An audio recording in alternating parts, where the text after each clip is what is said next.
Les enjeux, les attentes vis-à-vis d'organismes, elles ont déjà un peu été évoquées, mais peut-être on peut compléter cet aspect. Et les enjeux.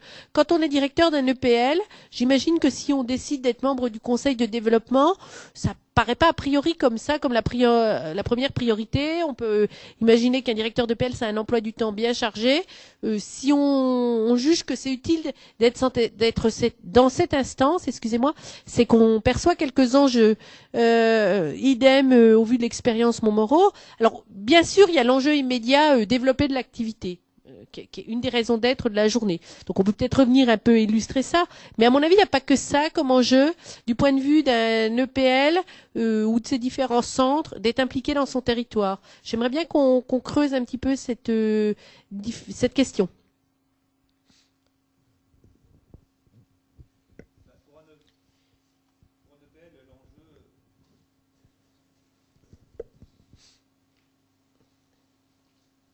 Il n'y a plus de micro. Je vais te prêter le. Ouais, pour un EPL, l'enjeu est, je pense que c'est important d'être dans le conseil de développement du pays, d'être aussi, on est aussi membre du conseil d'administration du pays. Hein.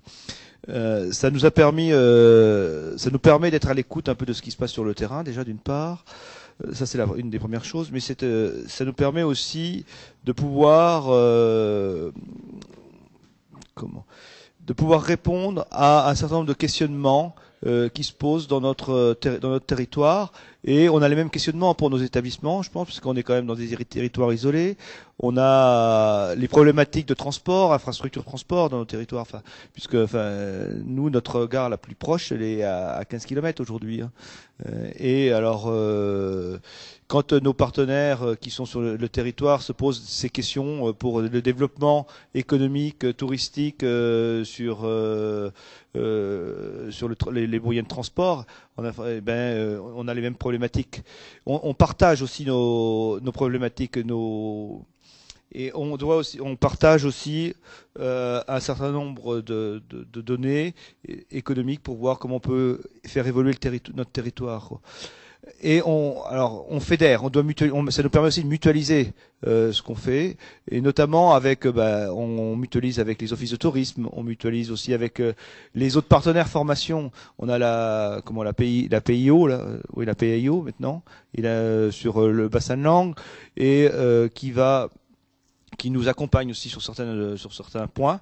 On a aussi le Pôle emploi qui nous accompagne, et on a aussi un certain nombre d'acteurs, autres acteurs économiques qu'on ne connaissait pas forcément, qui vont nous accompagner, qui vont nous aider à poursuivre le développement de l'EPL.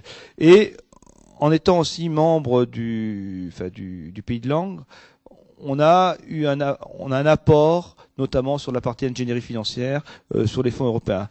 Je crois que dans nos EPL, on ne sait pas bien faire cette partie-là. On la maîtrise pas bien, quoi.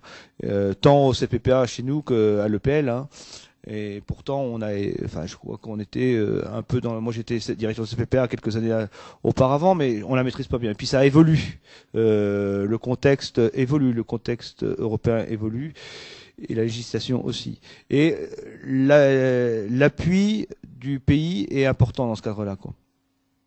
Et je pense qu'aussi, et ça nous permet aussi de travailler avec d'autres pays, et je pense que ça nous permettra peut-être de travailler mieux en réseau entre nous, y compris, moi je pense qu'on travaille pas assez en réseau sur notre département. Nous, on est 2 CPPA sur le département, hein, et on a des actions communes qui sont en train de se lier sur le territoire, mais on travaille pas assez avec les autres acteurs du territoire. Il y a le pays de Chaumont, hein, qui s'est mis en place il y a quelques années aussi, mais on travaille pas avec eux, et on a du développement dans ce cadre-là à faire. Et après, on peut être un acteur relais pour la DRAF aussi, dans le cadre de notre participation au pays, puisque les fonds européens du pays viennent par le biais de la DRAF, quoi. Et on peut être aussi un vecteur de proposition. Je pense que c'est aussi à nous de faire émerger aussi un certain nombre de choses, notamment en ce moment, on est sur la problématique environnementale dans notre secteur.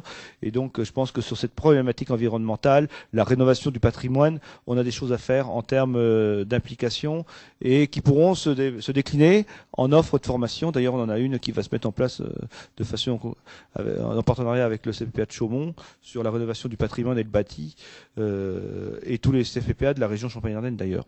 Mais je crois que il me semble que c'est dans ce cadre-là. Alors juste oui un mot, enfin encore une fois de l'extérieur du système des CFPPA. Il me semble que globalement on acquiert de la légitimité quand on parle de développement ou même d'innovation. Ça va pas forcément de soi.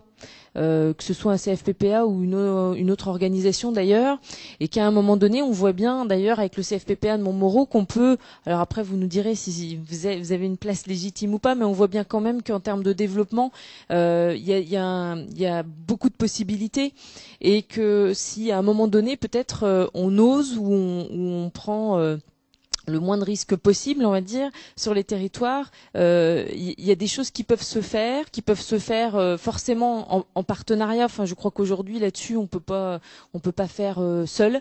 Et puis d'ailleurs, de faire seul, je pense qu'on va à la catastrophe. Tous autant qu'on est, y compris même des institutions. On parlait de Pôle Emploi. Voilà, aujourd'hui, ils sont aussi obligés de travailler avec d'autres organismes. Et c'est vrai que la légitimité, à un moment donné, elle se décrète pas. Malheureusement, et peut-être que c'est un petit peu la preuve par l'exemple aussi, la preuve par l'exemple peut donner aussi cette ouverture, ou en tout cas se poser cette question-là. On sait qu'effectivement les CFPPA au départ étaient quand même un organisme plutôt axé sur la formation. On sait aussi que c'est des organismes qui savent évoluer, qui savent s'adapter, et donc on en a eu un grand exemple tout à l'heure. Moi je sais que sur le Morvan c'est pareil. Le CFPPA a su à un moment donné proposer par exemple de la formation à distance sur un BPREA agro-bio qui est pas totalement en FOAD mais quand même un petit peu.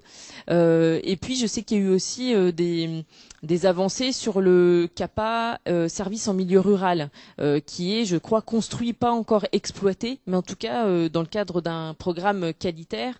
Donc là aussi, avec l'appui du réseau, il y a eu en tout cas une expérimentation assez forte, mais pas encore peut-être jusqu'à la formation complète en formation à distance.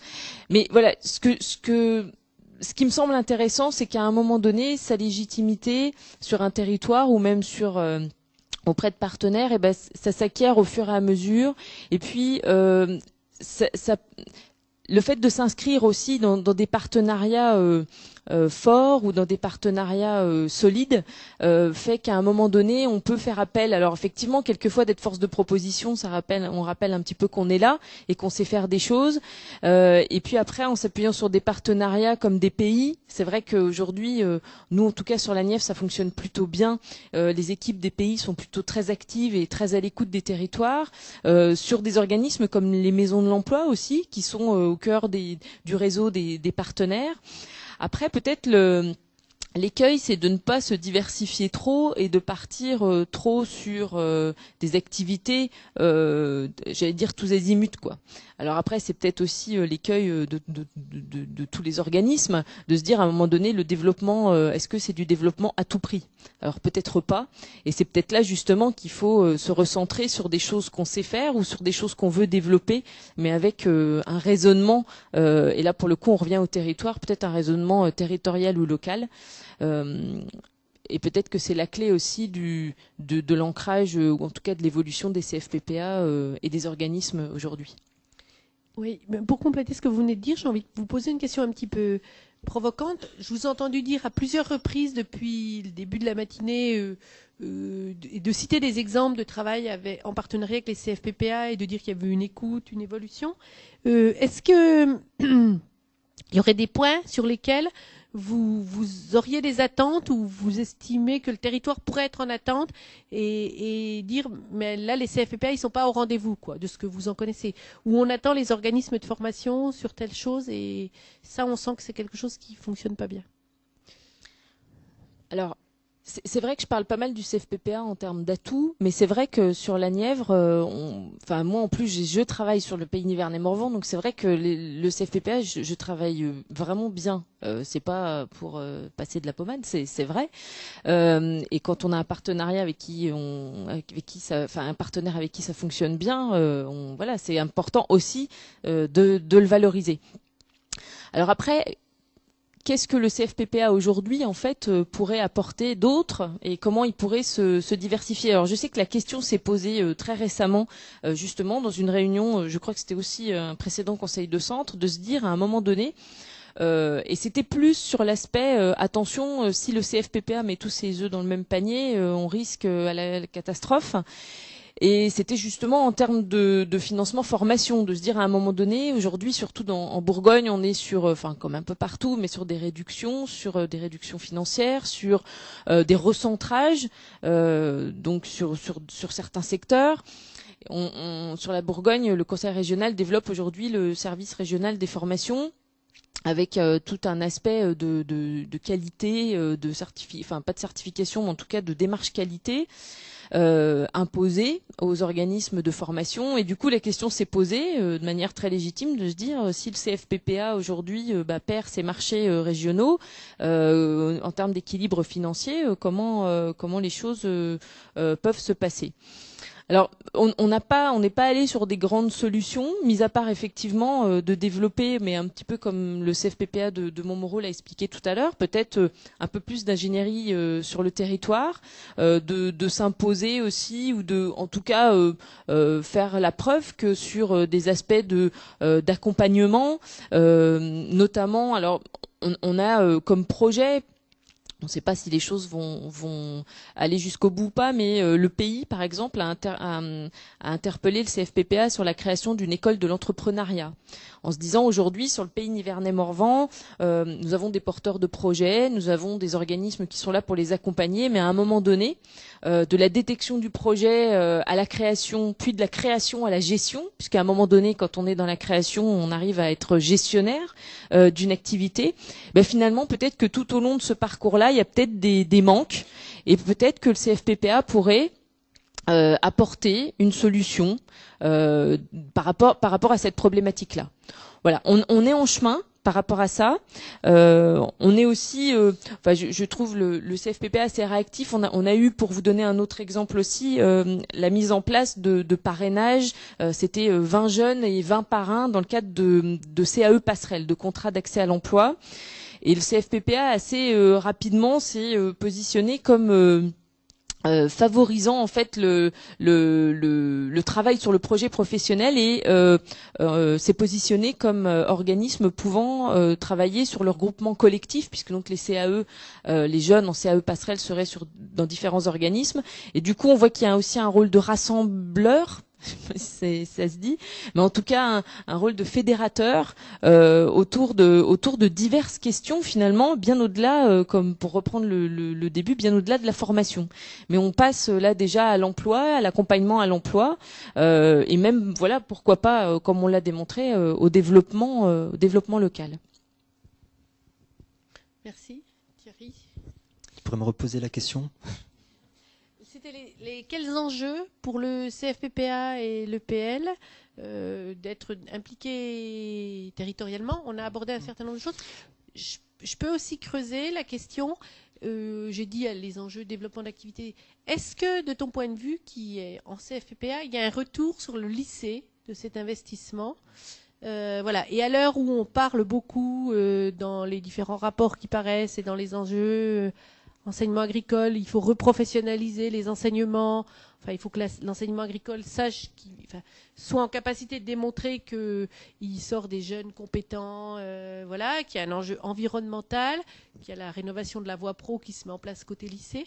Est-ce que toute cette implication au territoire, elle peut avoir des retombées en ce sens ? Oui, effectivement, c'est intéressant comme question parce que ça nous a quand même traversé aussi dans notre histoire cette relation avec l'EPL. Je dirais que très longtemps, on avait peu de relations avec l'EPL. C'est-à-dire, il y a même eu un moment donné où on s'est posé la question si on était devenu une entité à part et à ne pas voir de quelle manière ce que l'on développait entrait bien dans une stratégie de développement de l'EPL.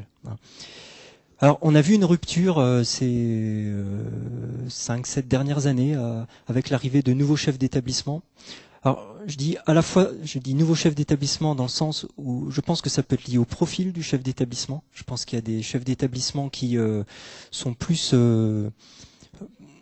peuvent avoir une approche EPL alors que d'autres peuvent être plus dans une approche lycée. Et du coup, effectivement, on n'appréhende pas les choses de la même manière. Et on peut être aussi, et on est plus ou moins sur des profils de développeurs. Et je pense qu'un chef d'établissement, il a une fonction de développement importante et de lien avec les partenaires à avoir. Et tous les chefs d'établissement n'ont pas ce profil.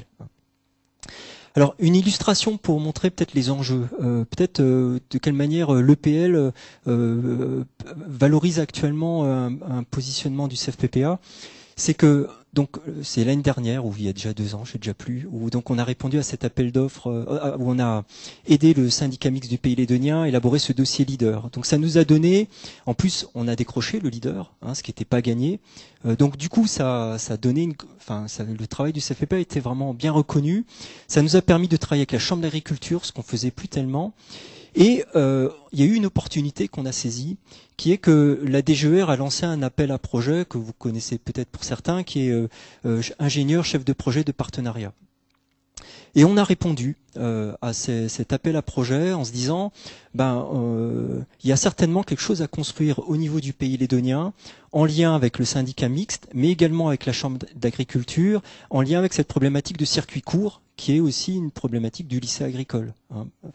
Et donc on a monté ce projet qu'on a décroché. Donc depuis le mois de septembre, on a un ingénieur qui est là pendant au moins 3 ans.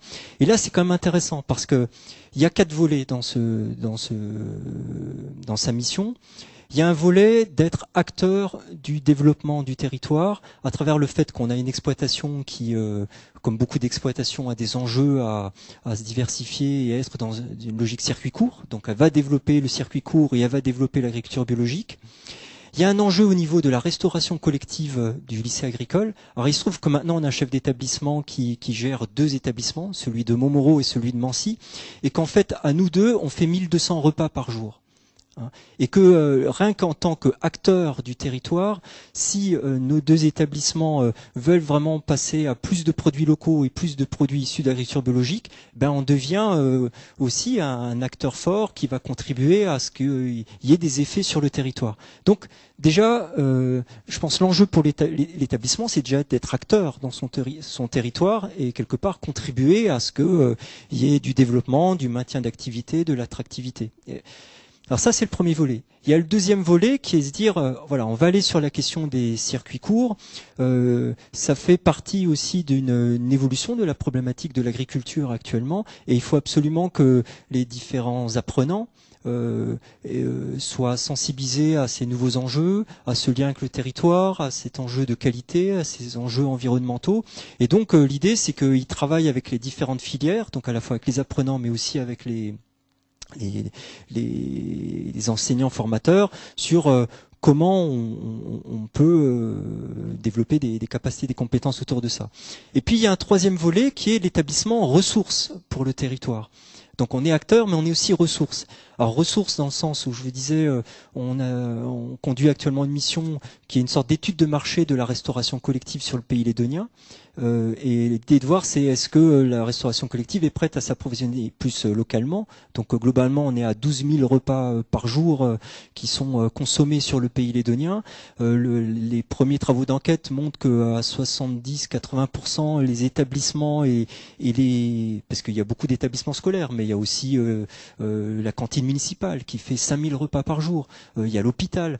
Ben, qu'en majorité, enfin on va dire à 70%, ces établissements, ces centres sont prêts à aller vers plus de produits locaux et plus de produits issus de l'agriculture biologique.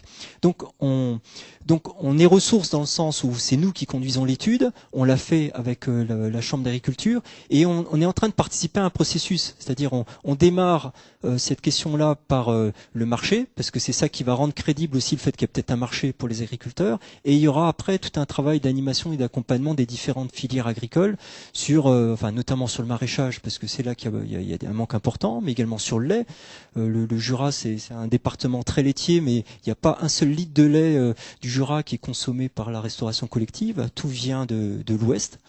Donc il y a des vrais enjeux également pour la filière lait, enfin je ne vous parle pas de la filière viande. Bon, donc on va être ressource effectivement là aussi du territoire par rapport à notre contribution en ingénierie. Hein. Et puis enfin on va créer du lien avec la recherche. Bon, ça faisait partie du cahier des charges de la DGER, mais c'est intéressant là aussi. On s'est rendu compte que par exemple l'INRA de Dijon était sur un projet de recherche qui s'appelait Terragri, le lien entre territoire et agriculture. Et du coup, le fait de participer à ce programme de recherche, quelque part, nous, ça nous nourrit. Hein, c'est une ressource, ça nous permet aussi de prendre du recul. Et du coup, d'impliquer des acteurs qui sont aussi intéressés par ce lien avec la recherche. Voilà, ça met de l'intérêt, ça crédibilise, ça donne envie de sortir de son territoire pour se ressourcer avec d'autres travaux.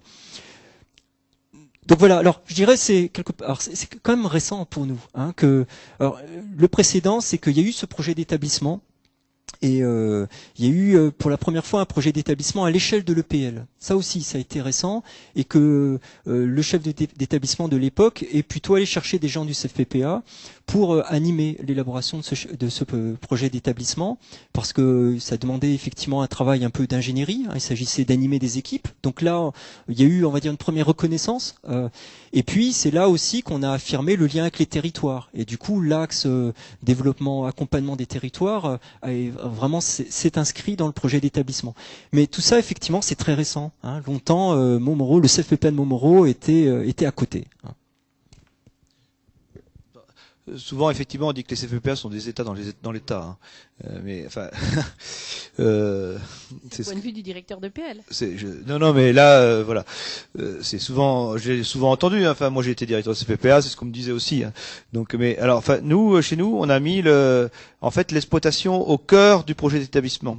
Et c'est le CFPPA et le lycée qui viennent se greffer sur l'exploitation en fonction de ces pôles de compétences. Notamment, enfin, je pense, enfin, pour le CFPPA, on est sur l'exploitation, on va partir en maraîchage biologique. On va faire une conversion sur une partie maraîchage biologique et sur de l'osier bio. Et le CPPA, eh bien, suite à une rencontre avec le conseil régional, là, il n'y a pas très longtemps d'ailleurs, qui nous a dit, mais vous êtes en projet sur l'exploitation, votre projet et CPPA nous paraît aussi cohérent par rapport à ce que vous êtes en train de mettre sur l'exploitation. Réfléchissez à travailler sur la partie maraîchage bio sur le CPPA. Soyez porteurs de ça. Donc l'exploitation nous va permettre au CPPA, je pense, de rebondir sur un certain nombre d'actions et aussi au lycée, quoi. Parce que le lycée développe dans le cadre de la réforme de la voie professionnelle, là, notamment avec les secondes, on a l'enseignement à l'initiative de l'établissement, et en fait on s'appuie sur les compétences du CPPA puisqu'on va développer un module, ce qu'on appelle architecture végétale, mais pour l'aménagement paysager, à partir de la base de l'osier, quoi. Et donc c'est les gens du CPPA qui viennent vers le lycée. Et ça se fait pas non plus de façon naturelle. Hein. C'est compliqué dans nos établissements parce que réunir des formateurs et parfois des enseignants, c'est parfois compliqué. Il faut le dire, quoi. C'est pas la même philosophie, c'est pas la même façon de voir les choses. Mais ça commence à se faire. Enfin, d'ailleurs, on en parlait ce matin en venant avec le formateur et chercher de développement du CPPA. Mais c'est des choses qui commencent à se faire, à se réunir. Ça commence à prendre corps. Mais il faut y aller doucement, je crois. Mais quand on arrive à fédérer à partir d'un vrai projet, on a refait le projet d'établissement, on l'a fait voter au dernier conseil d'administration, et ça a permis de fédérer aussi l'ensemble des acteurs de l'EPL, tant sur l'exploitation, et je crois qu'il y a un lien plus important maintenant entre l'exploitation et le CPPA qui se développe. Et d'ailleurs, les stagiaires du CPPA participent énormément aux activités de l'exploitation, quoi. Et l'inverse est vrai, puisqu'on a des salariés d'exploitation qui viennent parfois compléter de l'information sur le CPPA.